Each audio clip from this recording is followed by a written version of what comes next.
अब हम अगला कंसेप्ट स्टडी करेंगे and that is escape velocity. Escape velocity, minimum velocity of projection from surface of earth so that the particle escapes from the earth's gravitational pull। यानी एक minimum velocity of projection है ताकि particle अर्थ के gravitational pull के beyond चला जाए और वापस लौटकर ना आए।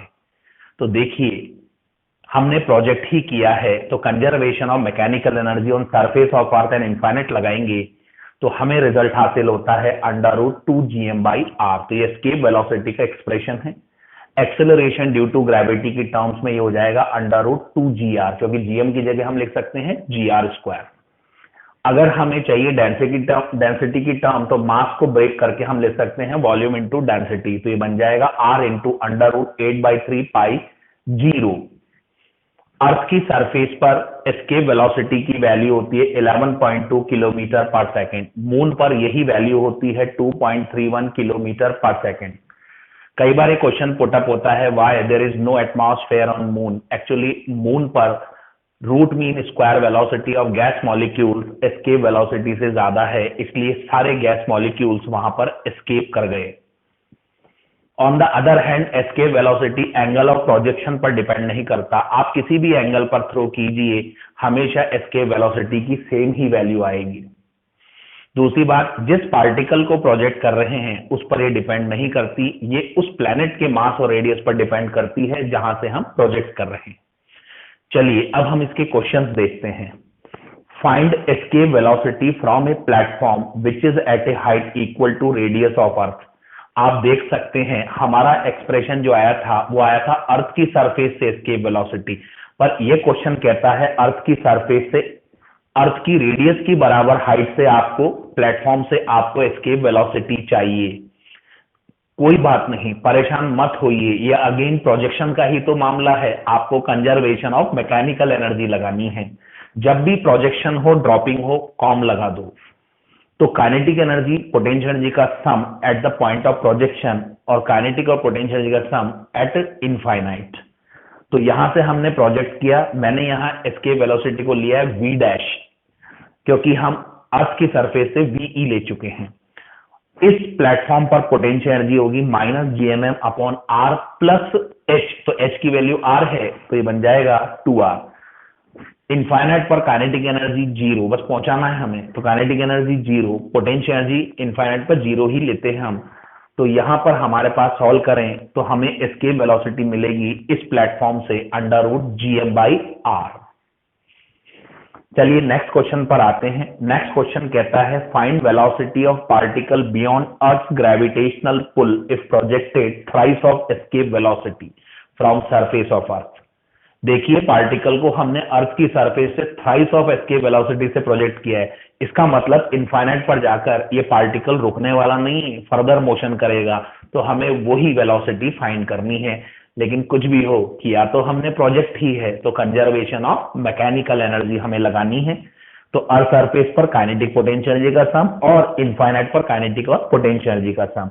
Half m thrice of escape velocity का स्क्वायर अर्थ सरफेस पर पोटेंशियल एनर्जी -gmm/r। अब वहां इनफाइनाइट पर काइनेटिक एनर्जी 0 नहीं है, वही तो फाइंड करनी है हमें वहां की वेलोसिटी। तो हाफ mv स्क्वायर और पोटेंशियल एनर्जी जरूर 0 है वहां। अब इसको सॉल्व करते हैं। एस्केप वेलोसिटी का स्क्वायर में स्क्वायर रूट हट जाएगा तो बचेगा 2gm/r। 3 का स्क्वायर 9/2 -gm/r। स्मॉल हमने कॉमन निकाल के काट रखा है, ये v²/2। फर्दर सॉल्व करें तो v = 4 इंटू √gm/r। अब अगले क्वेश्चन पे आते हैं। A black hole is an object whose gravitational field is so strong so that even light can't escape from it. To what approximate radius would earth, mass दे रखा है, have to compress to be a black hole. हमसे कह रहे हैं कि black hole एक ऐसा ऑब्जेक्ट है जहां से लाइट भी एस्केप नहीं कर सकती। इसका मतलब उसकी escape velocity speed of light के बराबर होगी, यानी c के बराबर होगी। तो हम सीधे एस्केप वेलोसिटी के फॉर्मूले में v की जगह c लिख देते हैं। अब हमें चाहिए अर्थ की रेडियस ताकि यहां से लाइट एस्केप ना कर सके, तो आर के लिए हम सॉल्व करेंगे, स्क्वायरिंग करेंगे, तो आर इधर आ गया 2gm/c²। अब हम वैल्यू प्लेस करनी चालू करते हैं। 2 यूनिवर्सल ग्रेविटेशनल कांस्टेंट की वैल्यू रखी, मास अर्थ रखा 5.98 इंटू 10⁻24, c² 9 इंटू 10⁻16। सॉल्व करते हैं, रिजल्ट आता है 10⁻2 मीटर। इसका मतलब अर्थ को अगर 10⁻2 मीटर रेडियस तक कंप्रेस कर दिया जाए तो इससे लाइट भी एस्केप नहीं कर पाएगी। अगला है question, find escape energy from surface of earth. Always remember escape energy जो होती है वो एक्चुअली एनर्जी ऑफ प्रोजेक्शन है, ताकि पार्टिकल अर्थ ग्रेविटेशनल पुल के बियॉन्ड चला जाए, यानी पार्टिकल को एस्केप कराने के लिए जो मिनिमम एनर्जी चाहिए दैट इज एस्केप एनर्जी। तो मिनिमम एनर्जी ऑफ प्रोजेक्शन ये भी हम कहां से लाएंगे, कंजर्वेशन ऑफ मैकेनिकल एनर्जी। तो काइनेटिक एनर्जी पोटेंशियल एनर्जी का सम लिखा हमने, इक्वल टू इनफाइनाइट पर पोटेंशियल एनर्जी 0, काइनेटिक एनर्जी 0। तो काइनेटिक एनर्जी हो जाती है gmm/r। इससे एक बात और पता चलती है, जिस पॉइंट पर एस्केप एनर्जी चाहिए उस पॉइंट की पोटेंशियल एनर्जी निकाल लो, उसका मैग्नीट्यूड ही आपकी एस्केप एनर्जी होगी। तो कहने का मतलब है कि जिस पॉइंट पर एस्केप एनर्जी चाहिए उस पॉइंट की पोटेंशियल एनर्जी का मैग्नीट्यूड निकाल लीजिए, दैट इज एस्केप एनर्जी। चलो अगले क्वेश्चन पर आते हैं। Mass of earth is 81 times that of A planet and radius 4 times. Find escape velocity on the surface of that planet if it is 11.2 km/s on Earth surface. Question कहता है कि अर्थ का मास planet के मास का 81 times है और radius 4 times है। अगर अर्थ की सरफेस पर एस्केप वेलोसिटी 11.2 km/s है तो उस प्लैनेट पे बताइए। एस्केप वेलोसिटी का फॉर्मूला हम जानते हैं √2gm/r। कॉन्स्टेंट्स को हटा देते हैं, रेशियो बना लेते हैं, v1/v2 equal to √m1/m2 into r2/r1। यहां 1 नोटेशन में अर्थ के लिए ले रहा हूं and 2 notation for that planet. तो अर्थ की सरफेस पर escape velocity 11.2 km/s, v2 find करना है, √ यदि प्लैनेट का मास m है तो अर्थ का मास 81 टाइम्स ऑफ प्लैनेट का मास, इनटू अगर प्लैनेट की रेडियस r है तो अर्थ की रेडियस 4r। फर्दर हम इसको सॉल्व करते हैं तो 11.2/v2 इक्वल टू 9/2। तो v2 हमें हासिल होता है 2.4 km/s। अब हम अगले क्वेश्चन की तरफ आते हैं। अगला क्वेश्चन ये कहता है, if me is the mass of earth and mm is the mass of moon, where mass of earth is 81 times of moon, the potential energy of an object of mass m situated at a distance r from the center of earth and small r from the center of the moon. Suppose ये अर्थ है, ये moon है। अर्थ के centre से capital R distance पर ये मास particle m रखा है, जिसकी मून के सेंटर से डिस्टेंस स्मॉल r है। हमें यहां पर इस ऑब्जेक्ट की पोटेंशियल एनर्जी देखनी है। तो देखिए ये ऑब्जेक्ट अर्थ की ग्रेविटेशनल फील्ड में भी है और मून की में भी है, तो दोनों की वजह से पोटेंशियल एनर्जी आएगी। तो हम यहां पर अर्थ की वजह से पोटेंशियल एनर्जी और मून की वजह से पोटेंशियल एनर्जी निकालेंगे। तो अर्थ की वजह से हो गई -g into mass of earth, mass of object upon distance from earth, centre अर्थ के सेंटर से distance, -g mass of moon, mass of object upon moon के सेंटर से ऑब्जेक्ट की डिस्टेंस स्मॉल r। फर्दर हम सॉल्व करें, mass of earth दे ही रखा है 81 times of mass of moon, हम यहां रख देते हैं वैल्यू। अब इसमें से -gmm कॉमन निकल जाएगा और हमारे पास बचेगा 81/r प्लस 1/r। चलिए अब हम अगले क्वेश्चन की तरफ बढ़ते हैं। Two spheres of mass m1 and m2 have radius r1 and r2. Their centers are small d distance apart. Find minimum speed of projection from the midpoint of the line joining their centers so that the particle escape beyond their gravitational pull.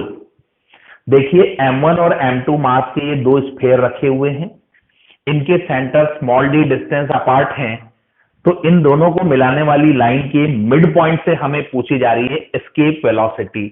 तो देखिए जिस point से हमें escape velocity निकालनी है, एक तो वहां पर हमें मैकेनिकल एनर्जी लिखनी होगी और एक इनफाइनाइट पर मैकेनिकल एनर्जी लिखनी होगी, माने काइनेटिक और पोटेंशियल एनर्जी का सम लिखना होगा। क्योंकि पार्टिकल प्रोजेक्ट किया जा रहा है तो हमें कॉम ही लगाना है, कंजर्वेशन ऑफ मैकेनिकल एनर्जी ही लगानी है। बस यहां पर ध्यान रखने वाली बात यह है कि जिस पॉइंट से हम प्रोजेक्ट कर रहे हैं वहां पर दोनों स्फीयर्स की वजह से पोटेंशियल एनर्जी होगी ऑब्जेक्ट के पास। तो हम यहां पर कंजर्वेशन ऑफ मैकेनिकल एनर्जी लगा रहे हैं, काइनेटिक एनर्जी प्लस पोटेंशियल का सम इक्वल टू इनफाइनाइट पर काइनेटिक और पोटेंशियल एनर्जी का सम। तो यहां से हम निकाल रहे हैं velocity of escape half mv square kinetic energy हो जाएगी, माइनस इस पॉइंट पर पोटेंशियल एनर्जी m1 मास की वजह से भी होगी, g m1 small m upon d/2। m1 के सेंटर से डिस्टेंस होगी इस पॉइंट की d/2। अब इसी पॉइंट पर इस वाले स्फीयर का भी होगा पोटेंशियल एनर्जी, तो minus g m2 m upon d/2। Infinite पर potential energy zero, kinetic energy zero. अब फर्दर सॉल्व करते हैं, स्मॉल m कॉमन निकल के कट जाएगा, ये दोनों टर्म इधर आएंगी, ये 2 ऊपर चले जाएंगे। सॉल्व करें तो रिजल्ट आता है √4g upon small d m1 plus m2। मतलब यहां ध्यान रखने वाली बात ये थी कि हमें पोटेंशियल एनर्जी दोनों प्लैनेट की वजह से लेनी थी या दोनों स्फीयर्स की वजह से लेनी थी।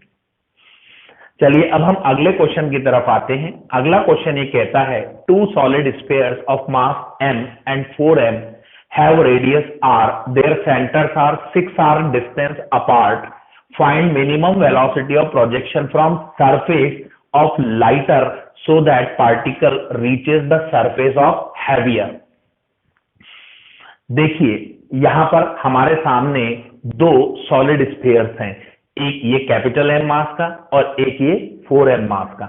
दोनों की रेडियस सेम बताई गई और दोनों के सेंटर्स की डिस्टेंस 6r बताई गई। हमसे कहते हैं कि लाइटर की सरफेस से हम कितनी मिनिमम वेलोसिटी से प्रोजेक्ट करें पार्टिकल को ताकि वो हैवियर की सरफेस पर पहुंच जाए।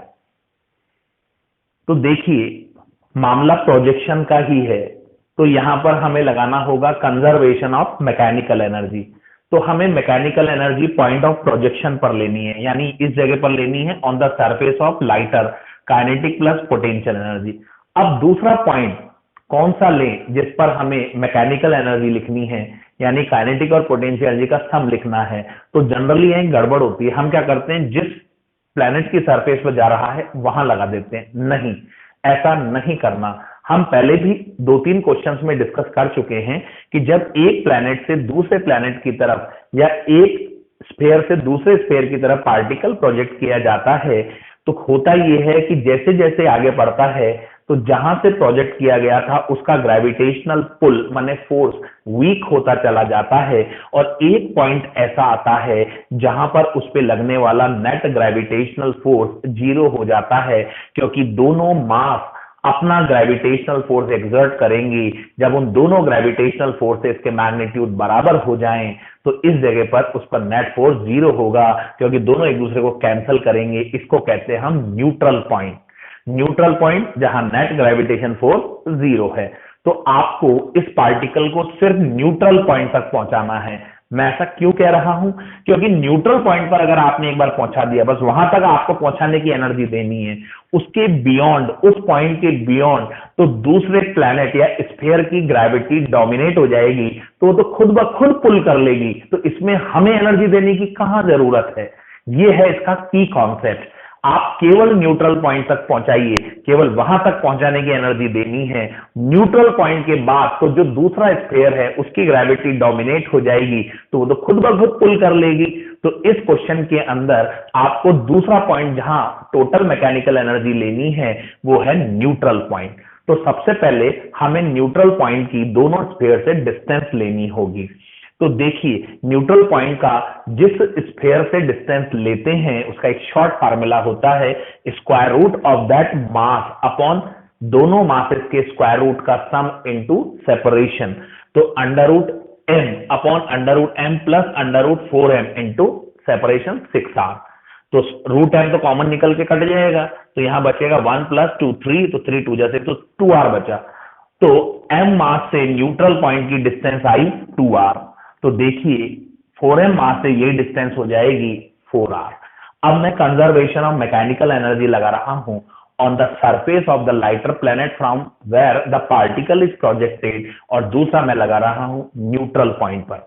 तो kinetic energy plus potential energy equal to kinetic energy plus potential energy at neutral point. तो देखिए था kinetic energy, suppose minimum velocity of projection v है, तो काइनेटिक एनर्जी हो गई हाफ एम वी स्क्वायर।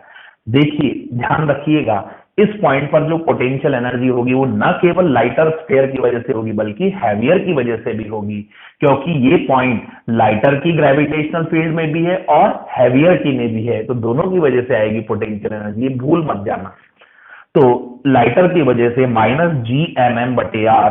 अब देखिए इसके सेंटर से, हैवियर के सेंटर से ये जो पॉइंट है वो 5r डिस्टेंस अपार्ट है, तो यहां पर हमें पोटेंशियल एनर्जी लेनी होगी हैवियर की वजह से माइनस जी इंटू 4m m बटे 5r।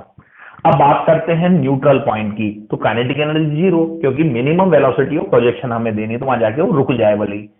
Minus G M M, lighter sphere की वजह से potential energy minus G M M upon 2r, क्योंकि न्यूट्रल पॉइंट की डिस्टेंस 2r, हैवियर की डिस्टेंस है 4r, तो हो जाएगा माइनस जी इंटू 4m m बटे 4r।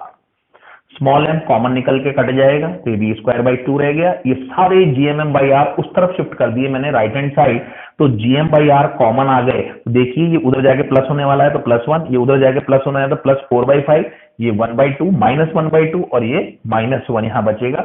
-1 से +1 कट गया, सॉल्व किया, √6/10 जीएम बाई आर, तो v equal to √3/5 GM by R. अब हम अगले क्वेश्चन की तरफ आते हैं। ये कहता है a particle is projected from a surface with a speed k v where k is a positive constant and k is less than 1 and v is escape speed from the surface of earth, find maximum distance attained by the particle from centre of the earth. एक particle को vertically up project किया जा रहा है अर्थ की surface से। अब आप देख सकते हैं k इंटू वी स्पीड से, अब वी एस्केप स्पीड है और k लेस देन 1 है, इसका मतलब है कि ये जो स्पीड है ये लेस देन एस्केप स्पीड है। इसका मतलब है पार्टिकल अर्थ के ग्रेविटेशनल पुल के बियॉन्ड नहीं जाएगा और ये रास्ते में कहीं ना कहीं रुकेगा।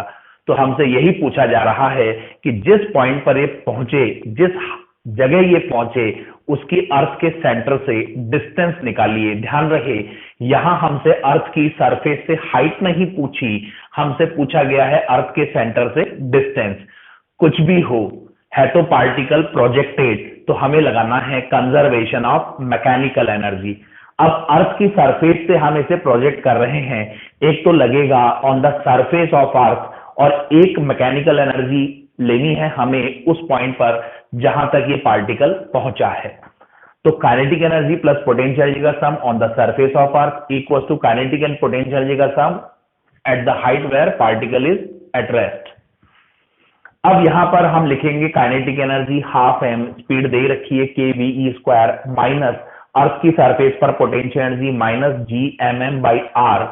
उस सर्टेन हाइट के ऊपर काइनेटिक एनर्जी 0 हो चुकी है, अब पोटेंशियल एनर्जी लेनी है। ध्यान रहे हमें डिस्टेंस पूछी है सेंटर ऑफ अर्थ से, इसलिए आप इसको लेंगे minus G M M upon small R, where small R is the distance of this point from the centre of earth. तो आर ही हमें निकालना है। फर्दर सॉल्व करते हैं, के का स्क्वायर हो गया, एस्केप स्पीड का स्क्वायर रूट हट जाएगा, तो 2 GM by R, small M मैंने कॉमन निकाल के काट दिए हैं। अब आप देख सकते हैं जीएम भी कॉमन निकल के कट जाएगा, 2 से 2 हट जाएगा, 1/r कॉमन आएगा, तो 1/r निकाला तो k square minus 1 equal to minus 1/r।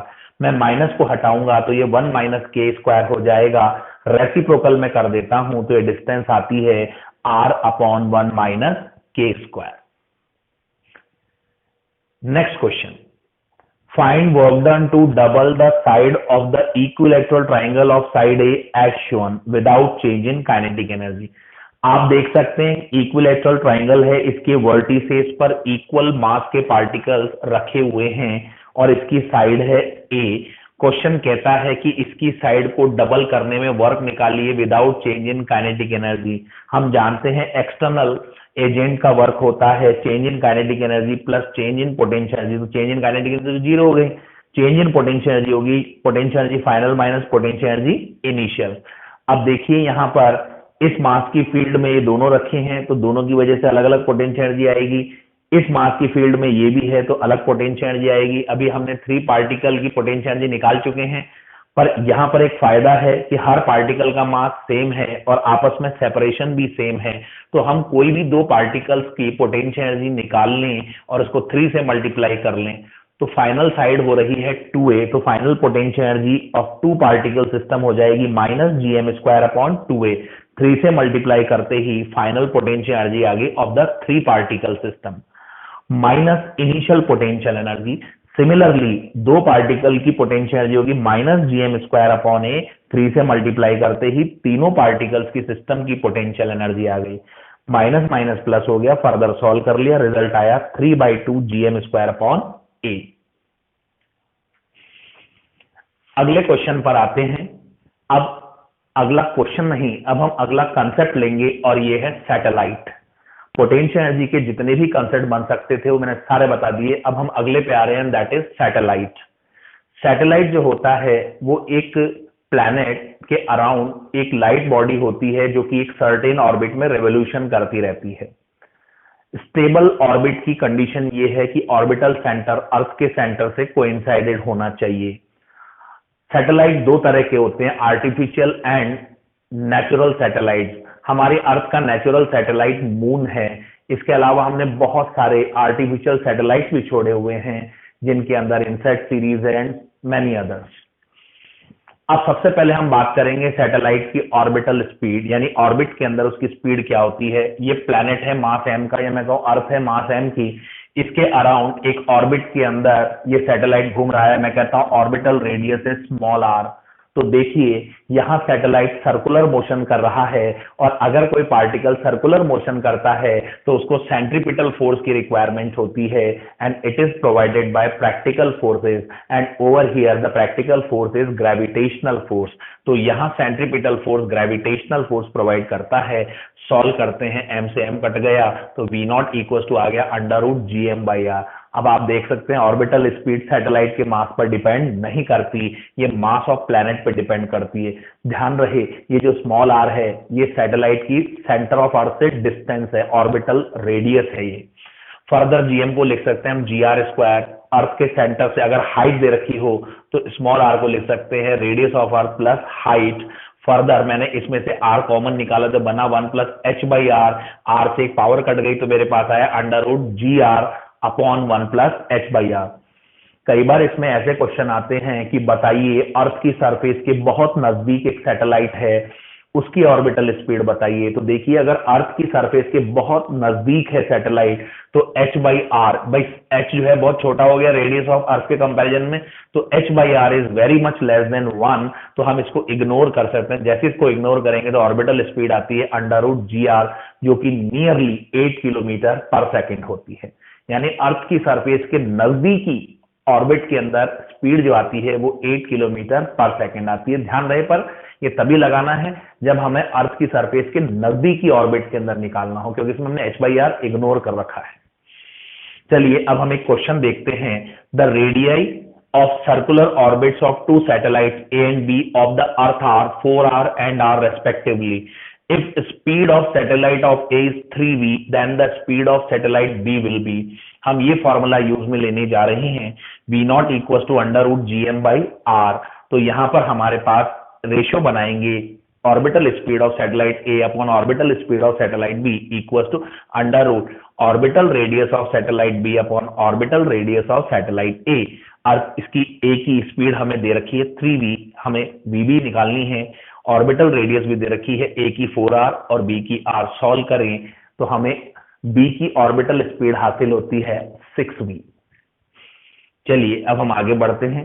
देखिए इसमें एक चीज और कि अगर ऑर्बिटल रेडियस बढ़ती है तो ऑर्बिटल स्पीड कम होती जाती है, यानी जितनी बड़ी रेडियस होती चली जाएगी ऑर्बिटल स्पीड कम होती चली जाएगी। चलिए हम आगे बढ़ते हैं। Find percentage increase in speed of a satellite near earth surface so that it escapes.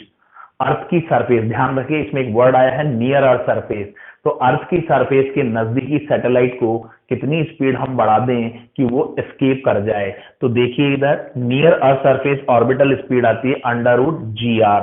Escape velocity होती है √2gr। तो क्या हम एस्केप वेलोसिटी को लिख सकते हैं √2 times of orbital speed near earth surface. ध्यान रखें, this is the orbital speed near earth surface.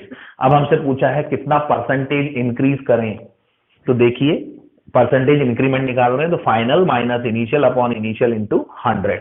तो फाइनल स्पीड हो गई √2 times of orbital speed minus orbital speed upon, तो v0 कॉमन निकल के कट जाएगा, √2 की वैल्यू आई 1.414 माइनस 1 इंटू 100 जो कि बन जाता है 41.4%। तो इसका मतलब यह है कि अर्थ की सरफेस के नजदीकी ऑर्बिट के अंदर अगर सैटेलाइट है उसको एस्केप कराना है तो उसकी स्पीड में इंक्रीमेंट करना होगा 41.4%। अब हम आते हैं अगले क्वेश्चन पर। अगला क्वेश्चन ये कहता है कि if gravitational force is inversely proportional to nth power of distance, find relation between orbital speed and radius of orbit. हमसे कहा है कि जो ग्रेविटेशनल फोर्स है वो इनवर्सली प्रोपोर्शनल है डिस्टेंस की पावर n के, तो हमने लिख दिया f inversely proportional to 1/r की पावर n। अब सैटेलाइट अर्थ के अराउंड सर्कुलर मोशन कर रहा है, तो required centripetal force is provided by gravitation force. तो ये v जो है और v0 जो है ऑर्बिटल स्पीड है और ग्रेविटेशन फोर्स हो गया यहां पर gmm/r की power n according to question. अब यहां पर सैटेलाइट का मास तो कैंसिल हो जाएगा, अब अर्थ का मास कांस्टेंट है, g भी कांस्टेंट है। इस r को हम इधर लाएंगे तो r की पावर 1 हो जाएगी, इस r को ऊपर लेके जाएंगे तो r की पावर -n। तो v0 square proportional to r की पावर 1 इंटू r की पावर -n। बेस सेम तो पावर ऐड हो जाती है तो 1 - n। स्क्वायर हटाएंगे तो स्क्वायर रूट लेना पड़ेगा, स्क्वायर रूट का मतलब होता है पावर हाफ, तो v0 प्रोपोर्शनल टू r की power 1 - n/2। Next question, time period. Next concept है हमारा time period of satellite. Again आपको टाइम पीरियड ऑफ सैटेलाइट लाने के लिए सर्कुलर मोशन का ही कंसेप्ट लगाना है। Centripetal force is provided by gravitation force. तो टाइम पीरियड आता है 2π√r³ स्मॉल r अर्थ के सेंटर से डिस्टेंस है जिसको हम लिख सकते हैं r+h का होल क्यूब। gm आप लिख सकते हैं gr², जहां g acceleration due to gravity on earth surface. ऊपर r जब कॉमन निकालेंगे r³ हो जाएगा, नीचे r² है तो आपके पास बचेगा 2π√r/g 1+h/r का होल क्यूब। अगर सैटेलाइट अर्थ की सरफेस के बेहद नजदीक है तो h/r will be less than 1 होगा। तो हम इसको अगर इग्नोर कर दें तो हमारे पास टाइम पीरियड आएगा 2π√r/g। तो satellite close to earth surface का टाइम पीरियड होता है 2π√r/g। सॉल्व करते हैं तो रिजल्ट आता है 84.6 मिनट और 1.4 hours. Next question, a geostationary satellite is orbiting the earth at a height of 6 hours from earth's surface.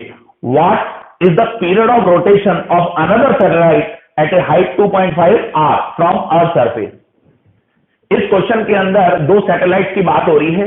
एक सैटेलाइट अर्थ की सरफेस से अर्थ की रेडियस के 6 टाइम्स हाइट पर है और दूसरा सैटेलाइट अर्थ की सरफेस से अर्थ की रेडियस के 2.5 टाइम्स पर है, हाइट पर है। अब टाइम पीरियड होता है t = 2π√r³ तो यहां पर देखिए स्क्वायर रूट का मतलब होता है पावर हाफ, तो t प्रोपोर्शनल टू r की पावर 3/2। रेशियो बनाते हैं t1/t2 = r1/r2 की होल पावर 3/2। अब जियोस्टेशनरी सैटेलाइट का जो टाइम पीरियड है वो है 24 आवर्स, तो 24/t2 = स्मॉल r जो डिस्टेंस होती है वो अर्थ के सेंटर से होती है, इसलिए हमारे अर्थ के सेंटर से सैटेलाइट की डिस्टेंस हो जाएगी height plus radius of earth, तो हाइट होगी 6r + r अपॉन दूसरे सैटेलाइट की बात करें 2.5r तो हाइट हो गई प्लस अर्थ की रेडियस r। अब ये हमारे पास 7 हो गया, नीचे 3.5 हो गया। फर्दर सॉल्व करते हैं तो 24/t2 = 2/1 आता है, इसकी पावर 3/2। अगर 2 का क्यूब करें तो 8 हो जाता है और 8 का स्क्वायर रूट भाई पावर 1/2 भी तो है। और देखिए पहले मैंने क्यूब किया तो 2 का क्यूब 8, फिर उसके किया स्क्वायर रूट तो मेरे पास आएगा 2√2। तो यहां पर हमारे पास t2 = हो जाता है 24/2√2। आपके पास रिजल्ट आएगा 6√2 hours. Next question, if gravitational force is inversely proportional to r की पावर 5/7 यानी डिस्टेंस की power 5/7 where r is distance, find time period of the satellite. अब यहां जो फोर्स है वो इनवर्सली प्रोपोर्शनल है r की पावर 5/7 के। तो जैसा क्वेश्चन कह रहा है उसको फॉलो कर रहे हैं। Required centripetal force is provided by gravitation force. तो ग्रेविटेशन फोर्स हो गया Gmm अपॉन r की power 5/7 according to the question. अब फर्दर हम इसको सॉल्व करते हैं, 4π² upon t² equal to Gm upon, अब आप देख सकते हैं ये r जब नीचे जाएगा, क्रॉस मल्टीप्लाई होकर जब ये r नीचे जाएगा तो ये r की पावर है 1, तो बेस सेम, तो पावर ऐड होंगी तो आपके पास आएगी r की पावर 5/7 प्लस 1। अब यहां पर t² के लिए सॉल्व करते हैं हम, तो t² equal to 4π² upon Gm, तो 4π² अपॉन Gm r की पावर, तो ये हमारे पास बन गई r की पावर 12/7। अब ये स्क्वायर को हटाने के लिए स्क्वायर रूट लेंगे, तो t equal to square root में तो चला गया 4π² अपॉन Gm, और उधर स्क्वायर रूट का मतलब होता है पावर हाफ, तो इसकी अगर मैं पावर हाफ करूं तो 1/2 आएगा, तो 2 6 12, तो मेरे पास बचेगी r की पावर 6/7।